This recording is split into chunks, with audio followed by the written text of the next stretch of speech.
Vanport, Oregon. Vanport was built in a rush during World War II to house shipyard workers, a whole city that sprang up between Portland and the Columbia River. Folks said it was temporary, but it felt like home. Then, on Memorial Day 1948, a dike gave way. Within hours, water filled the valley. 18,000 people lost everything. By nightfall, Vanport was gone. Portage, Alaska. Portage sat at the head of Turnagain Arm, surrounded by glaciers and spruce. Then the Good Friday earthquake hit, one of the biggest ever recorded. The ground sank almost 10 feet, and the tide rolled in where streets used to be. Salt water killed the forest, leaving behind ghostly gray trees. Portage never came back, just a few haunting remains in the tidal flats. Valmeyer, Illinois. Valmeyer was a peaceful Mississippi River town, tucked behind its levee and never thinking twice about it. But during the Great Flood of 1993, the river rose higher than anyone imagined. When the levee gave way, the whole town went under. Rather than rebuild in the mud, the people moved the town uphill, a rare community that started over on higher ground. Old Butler, Tennessee. Old Butler was a mountain town full of front porches and laughter, until Progress rolled in wearing a dam engineer's hat. When Watauga Dam filled, the valley became a lake, and the town disappeared beneath it. The folks didn't give up, though. They built a new Butler higher up, while the old one waits quietly under the water, remembered by name alone. St. Thomas, Nevada. St. Thomas was founded by Mormon settlers in the 1860s and once sat proud in the desert along the muddy river. Then came Hoover Dam. As Lake Mead began to fill, the water rose higher each year until it reached the town. Families packed up, climbed to higher ground, and watched their homes sink beneath the lake. Today, it resurfaces only in drought. Thistle, Utah. Thistle sat quiet in the Spanish Fork Canyon, just a rail town between the mountains. One spring, after weeks of heavy rain, the hillside above it began to move. The slide dammed the river, forming a lake that swallowed the whole place. It happened slow but unstoppable, roofs vanishing under rising water. By summer, Thistle was Utah's newest ghost town, trapped beneath a man-made lake. Johnstown, Pennsylvania. Johnstown was a thriving steel town, settled snugly in a river valley where folks thought they were safe. But on May 31st, 1889, the South Fork Dam upstream gave way after days of heavy rain. A 40-foot wall of water tore through the city, sweeping away homes, trains, and bridges. Over 2,000 people died. The town was rebuilt, but it never forgot that roar. Silver City, New Mexico. In the late 1800s, Silver City was booming. Brick buildings, saloons, and a proud main street lined with shade trees. Then, in 1895, weeks of rain turned the soil to sludge. A sudden flash flood carved straight through downtown, washing away storefronts and carving a canyon 30 feet deep. Locals called it the Big Ditch. The town rebuilt on the edges, but the scar remains. Indianola, Texas. Back in the 1800s, Indianola was one of Texas's busiest ports. Ships from around the world came through. Then nature came calling. A hurricane in 1875 nearly wiped it out. Folks rebuilt, determined as ever. 11 years later, another storm hit harder, stronger, and finished the job. Only bits of foundation and memory remain where one of Texas's grandest towns once stood, Chenega, Alaska. On that same terrible Good Friday, the tiny fishing village of Chenega heard the earthquake rumble. 25 minutes later, a tsunami taller than the treetops hit the shore. Nearly everyone was swept away. Only a few survived by climbing to the hills. The village was gone by morning. Survivors later rebuilt miles away, but the original Chenega vanished in one awful night. Old Valdez, Alaska. Valdez had already weathered its share of storms, but the 1964 quake changed everything. An underwater landslide hit the harbor, creating waves that tore apart the docks and swallowed people whole. The ground was too unstable to rebuild, so the government moved the entire town 4 miles west. The ruins of Old Valdez still sit buried in the silt at the bay's edge. Diamond City, North Carolina. Diamond City was a little fishing village on the Outer Banks, famous for its hardy families and views of the sea. In 1899, a powerful hurricane slammed the Carolina coast. Winds tore up homes, and the ocean rolled right through town. Survivors floated their houses across the Sound to the mainland. Once they resettled, no one ever went back. The island went quiet. Lewiston, Tennessee.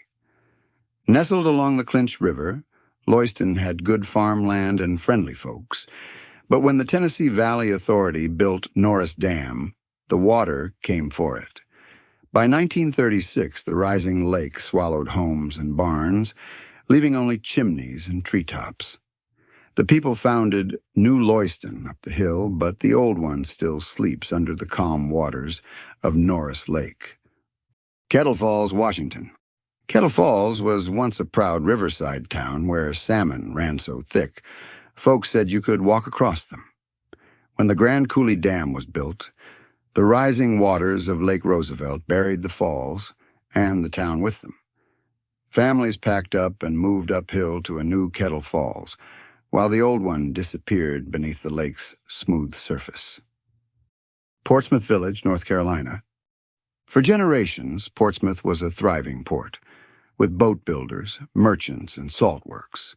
But when hurricanes ripped through in 1899, the decline began. Trade routes shifted, and young folks left for steadier work. The last few residents held on as long as they could, but by 1971, they finally left too. Today, only the wind and the gulls keep watch over it. Castaic Junction, California. It was just after midnight when the St. Francis Dam burst high in the canyon. Billions of gallons of water roared down toward the Santa Clara Valley. Castaic Junction was one of many small communities in the path. Houses, barns, people, everything was swept away in the dark. By dawn, there was nothing left but mud and broken timbers where the town had stood. Kalapana, Hawaii. Kalapana was a laid-back coastal paradise. Palm trees, black sand beaches, and fishing shacks by the sea. Then Kilauea erupted. The lava came slow at first, then faster, rolling over roads and homes like a living thing. By the time it reached the shore, Kalapana was gone, buried under 20 feet of rock. The ocean built new land, but the town was lost forever. Kaimu, Hawaii. Kaimu was paradise, coconut trees swaying above a famous black sand beach and small homes close enough to hear the surf. Then Kilauea started flowing again. The lava crept forward like a slow tide, swallowing roads, houses, and finally the beach itself. When it cooled, all that remained was a jagged lava field. The sea made new sand nearby, but old Kaimu was gone. Monument City, Indiana. Monument City wasn't large, but it was home. Farms, a school, a few good stores. When the Salamone Reservoir project came through, the land was condemned. By 1966, the valley was flooded, and all that remained were church steeples poking above the water before even they went under. Fishermen still talk about seeing shadows of old rooftops below their boats. Hailstone, Utah. Hailstone sat quiet in the Heber Valley, a farm town surrounded by sage and mountains. Then the state decided to build Jordanelle Reservoir. As the dam filled, the water rose slow and steady, swallowing fields, homes, and fences. By the time the lake was done, Hailstone was gone, its roads now buried under clear blue water. remembered only by the fishermen above it. San Marcial, New Mexico. San Marcial sat along the Rio Grande, a busy railroad town where steam engines stopped for water and families watched the trains roll by. Then came the floods. One after another, the river swelled and broke its banks, each time leaving more silt and sorrow behind. In 1929, the final flood buried the town in thick mud. Folks packed up and left for good, leaving San Marcial lost beneath the desert dust. Bidwell's Bar, California. Back in the gold rush, Bidwell's Bar was the first county seat of Butte County, a proud mining town with a famous bridge across the Feather River. When Lake Oroville was created in the 1960s, the town site went under. The bridge was moved uphill before the waters rose, but the rest of Bidwell's Bar now lies quiet beneath the lake's blue surface. Old Kernville, California. Kernville, once known as Whiskey Flat, sat in a beautiful valley by the river, a favorite for ranchers and movie crews alike. When Lake Isabella was built in the 1950s, engineers said the valley had to go. Folks packed up, moved a few miles north, and watched the water rise. The old town disappeared beneath the lake, leaving only stories and sunken streets. Cheniere Caminada, Louisiana. This was a peaceful fishing village tucked along the Louisiana coast, shrimp boats, oyster beds, and families that had lived there for generations. In October 1893, one of the deadliest hurricanes in American history hit. Waves 40 feet high swept across the settlement. Over 700 people died. The survivors moved inland, leaving only memories buried beneath the Gulf. Livermore, Pennsylvania. Livermore stood proudly on the Conemaugh River for over a century, a small town that weathered every storm, until progress demanded a dam. The Army Corps of Engineers built the Conemaugh Dam to stop flooding downstream. In 1952, they cleared the valley, leveled the buildings, and flooded the site. On some days, when the water's low, you can still spot old foundations. Keatley, Utah. Keatley was a quiet mining town that turned into a small farming community after the ore ran out. For years, people talked about a new reservoir coming to the valley, but no one really believed it until the trucks showed up. When Jordanelle Reservoir filled in 1995, Keatley went under. Only a few foundations remain beneath the deep blue water. Kapaho, Hawaii. Kapaho was a peaceful seaside village on the Big Island. Palm trees, tide pools, and a warm ocean breeze. Then, in 2018, Kilauea erupted again, sending rivers of lava toward the coast. Within days, the flow covered the village, filled Kapaho Bay, and built new land right over the town. What had been paradise turned into a field of black stone. Ruddock, Louisiana. Ruddock was a tidy little sawmill town sitting between Lake Maurepas and Lake Pontchartrain. Folks lived simple, but good lives. Church on Sunday, fishing in the swamp. Then, in September 1915, a massive hurricane came roaring up from the Gulf. Winds shredded the town to splinters, and the lake swallowed what was left. By dawn, Ruddock had vanished without a trace. Robinette, Oregon. Robinette was a friendly farming town on the Snake River, surrounded by green hills and orchards. In the late 1950s, the Brownlee Dam project brought change no one could stop. As the reservoir rose, the town's homes and trees slowly disappeared underwater. For a while, folks could still see treetops sticking up through the lake. Then even those were gone. Buffalo Creek, West Virginia. Buffalo Creek was a narrow mining valley lined with company houses and families who'd worked the coal seams for generations. Early one February morning in 1972, a coal slurry dam high above the hollow gave way. The black wave tore through the valley, wiping out homes, schools, and nearly 125 lives. Survivors rebuilt, but the horror of that day still lingers in the hills. Nasika, Washington. Nasika was a small, tight-knit community near the Cowlitz River. Families fished, logged, and worked the land. Then came Mossy Rock Dam. By 1968, the valley began to fill with water, creating Riff Lake. As the reservoir spread, Nasika and neighboring towns disappeared beneath it. The lake is calm now, but locals still remember where Main Street used to be. Kane, Wyoming. Kane was a tiny community near the Bighorn River built by ranchers and homesteaders. Folks raised cattle and lived quiet lives in that wide Wyoming sky. When the Yellowtail Dam was completed in the late 1960s, the waters of Bighorn Lake began to rise. By 1967, Kane's streets were gone, resting beneath the reservoir where fishermen now cast their lines. Elbow Woods, North Dakota.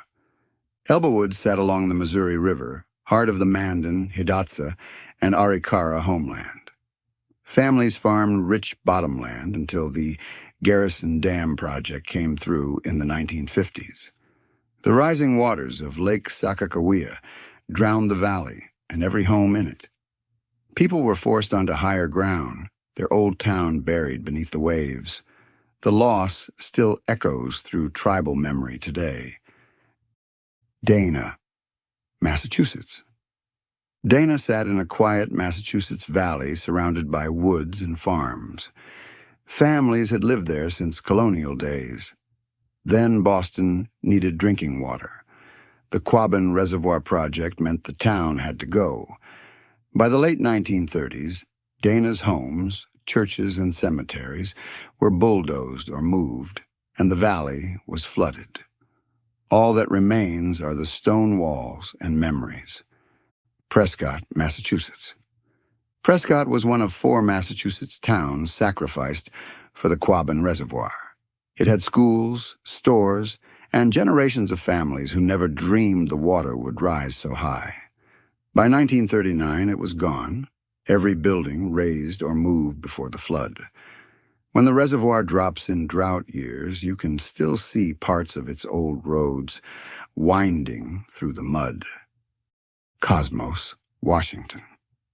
Cosmos was a small logging town in the foothills, known for its sawmill and hard work. When Mossy Rock Dam was completed, the new Riff Lake spread across the valley, swallowing Cosmos and nearby towns. Families relocated uphill, but the original Main Street now lies under nearly 200 feet of water. Divers say the church steeple still stands down there. Rawsonville, Michigan. Rawsonville was a small crossroads community west of Detroit, full of modest homes, a gristmill, and one proud schoolhouse. Then Henry Ford built the Belleville Dam in the 1920s, flooding the area to create Belleville Lake. The townsfolk moved away as the waters crept up the valley. By the time the lake was full, Rawsonville had vanished beneath it, another quiet casualty of progress. Valsetz, Oregon. Valsetz wasn't just a logging camp. It was a full company town, tucked deep in Oregon's Coast Range. There was a school, a store, and ball games every summer night. But when Boise Cascade closed the mill in 1984, they didn't just leave. They bulldozed the whole town, every house, every sign, every memory, in a matter of days. Today, the forest has taken it all back. Alamo Crossing, Arizona. Out in the desert, north of Wendon, Alamo Crossing was little more than a mining stop and a ranch community, but it had a life, a school, a few stores, families who knew every dust trail. When Alamo Dam was finished in 1968, the rising waters of Alamo Lake took it all. Fishermen say that on calm days you can still see rooftops below the waterline. Long Point, Pennsylvania. Long Point stood near the Allegheny River, a quiet spot where farms rolled down toward the valley. When the Kinzua Dam was built in the 1960s, the new reservoir rose steadily, forcing families out. Cemeteries were moved, homes torn down, and the rest went under the water. Now boats glide where barns once stood, and the name Long Point survives only on old maps.